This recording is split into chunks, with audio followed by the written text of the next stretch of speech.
Hello there, guys. I am here today to do my weekly book review, which I haven't done for the last week or two. To be honest, I just I have too many books, and I didn't spend time to be I didn't spend time to read them. So now I need to return a lot of them, but I did manage to read a couple, like a few of these. So let's get started. First of all, there is Sword Art Online Progressive, or as I like to call it, another fucking attempt for what's the fucking company name? Kodansha? Is it Kodansha? Yen Press, I believe. Yen Press. Hold on, let me see here. Yeah, yeah, Yen Press. It's another attempt for Yen Press to make more money off of Sword Art Online.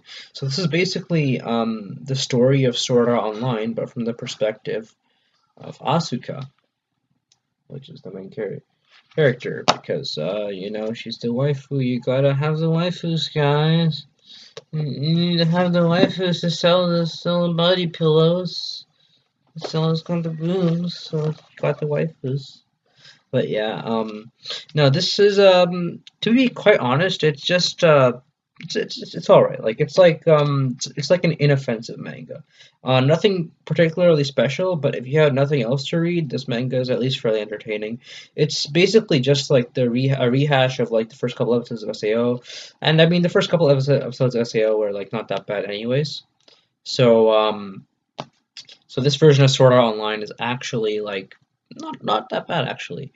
It's just the only difference is I've seen it before, so therefore it's nothing special. And therefore, if it's nothing special, then why should I kind of bother, kind of thing? If you're a diehard fan of SAO, obviously, and you like Asuna, like there's like fucking so many scenes of Asuna in this that you're actually going to enjoy quite a bit. I give this one like I guess 3 out of 5, maybe 2.5. Like I'll give it like a 2.7 out of 5. It's all right. It's decent, right? All right. Next up, we've got one of the more interesting ones that I have taken a look at, actually. Bungo Stray Dogs. So this follows a detective agency in a weird city that's like a mix of suburban Japan and a couple other cities, and everybody in this agency has a specific power. And in true anime protagonist fashion, some random kid from an orphanage gets picked up by them and starts working with them.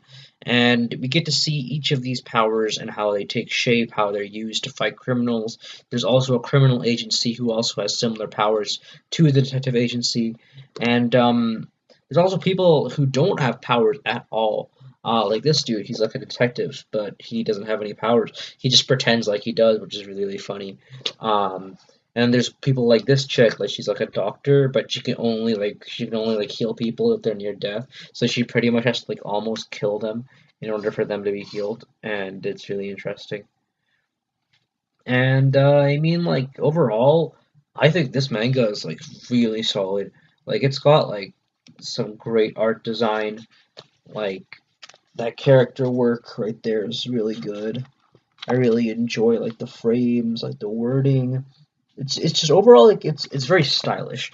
Like there's a there's a subgenre of manga and anime that I like to call style based or suave anime and manga. Like this includes Noragami, K Project or K Return of Kings, um, Bungo Stray Dogs, and it can also include Samurai Champloo and Cowboy Bebop if you're going all the way back.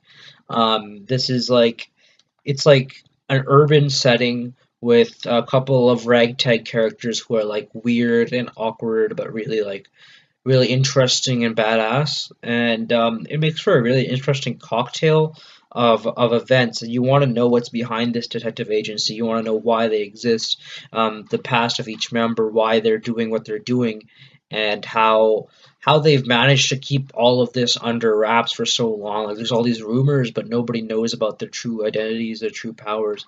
Like how are they able to do that and avoid public speculation for so long?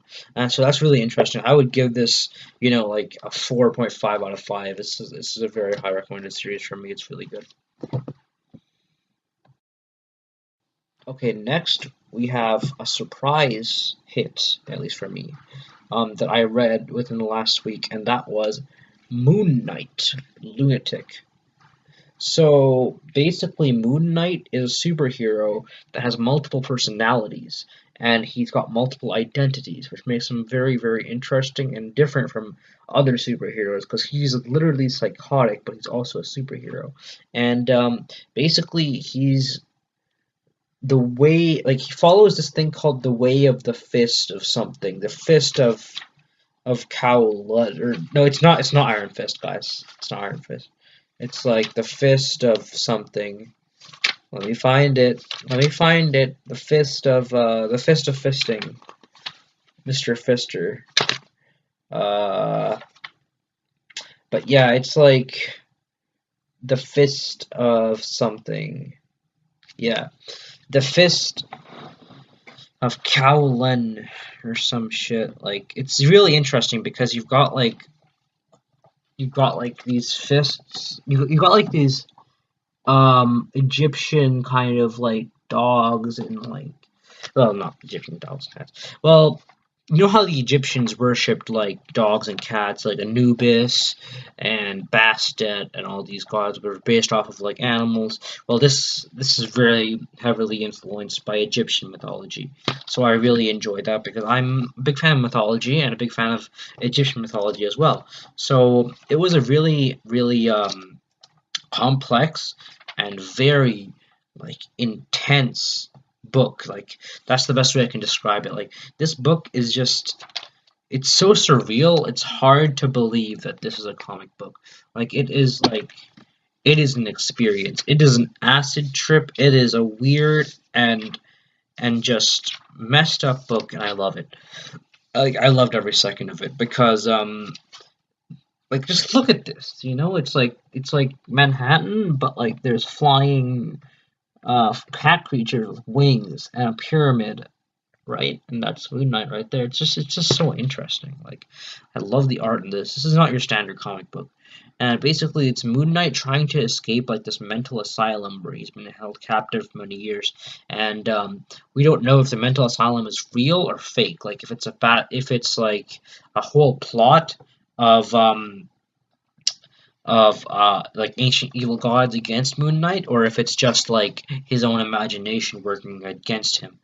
But like it's such an engrossing and weird convoluted plot that I was really drawn into it. Now the only thing that I would say that limits this story a bit is the fact that well, at the end he kind of wakes up and it's all a dream kind of, so it kind of takes up all the impact.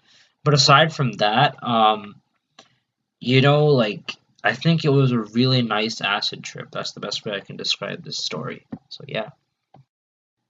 And next up we've got a classic right here, and that is Ranma One Half. Ranma One Half is a manga by Rumiko Takahashi, who is also known for her work on Renne, and of course more famously Inuyasha, which was a very popular anime back in the day. I remember it was up there with Dragon Ball Z and One Piece and Bleach as one of the more popular anime of all time.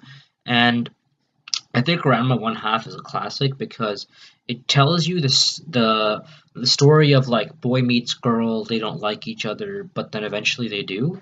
But it tells it in such a funny and light-hearted way that you just feel like like fucking like you feel happy afterwards. You feel like it's really like it's a sitcom. It's a sitcom. Like it's basically a Japanese sitcom where everything happens to be funny and there's like boob jokes and it's really funny. I love it.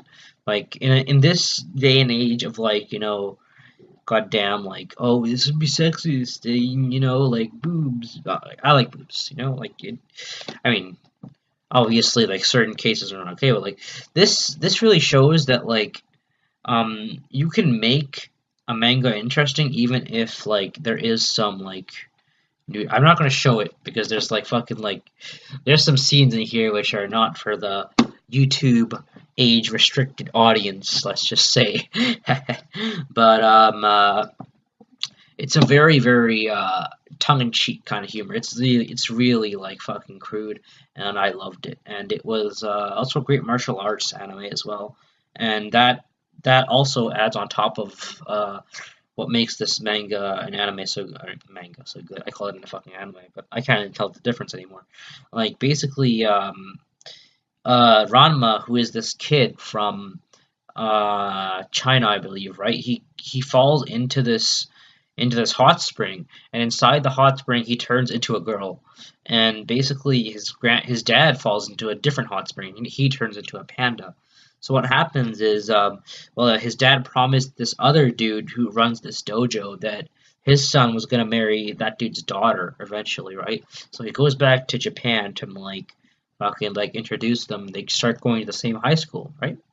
But like they don't get along at all because they fucking like they're like, oh fuck this guy, oh fuck, do I want to marry this bitch? Like no, they don't want to do anything. But eventually they start like becoming friends, and eventually kind of sort of fall in love, and that's just a really interesting premise, just like martial arts based love story. And this also had one of the strongest female protagonists actually back in the 80s. Like it was really interesting because you see back in the past, especially like women in anime and media, they were like they weren't really portrayed in a very good light, or like not in a very like complex light. And of course, Rumiko Takahashi being a girl herself, right? This is a very complex. It takes a very complex stance to what like two female characters and female character design, and I find that to be refreshing after seeing so many fucking generic moe blobs and generic fucking tsunderes and generic fucking like hot chicks who are really badass. Like this is a really really like it's something that I needed like at this time, like a traditional romance anime almost. It's a very like it's like a window into time that helps you overcome like things that you see today. I guess it's a very timely piece, and the fights are awesome. I can show you some of the fights. Let's see. Here's a fight. Here's a fight. Here's a fight. There's like, oh, so there's a boar here, right? And this guy's charging. This guy's charging at him, and then fucking like he stops the boar with a fucking umbrella. That ain't Mary Poppins. That ain't fucking Mary Poppins right there. That's this motherfucker. I forgot his fucking name, but he's cool. So it's really cool. It's really funny. It's really heartwarming. And if you like manga, if you like anime, if you like Inuyasha and all those like classics, like you're definitely gonna enjoy it. It's definitely not for people who have a younger age audience, and it's definitely not for people who are like, oh, corny shit. Like I don't like that. Like, well, it isn't really for you, but for me, it's very very good. Like I give this a high recommendation. Yeah, it's really good. Like 4.5 or 4.6 at least out of 10. Or 5 out of 10 would be bad actually.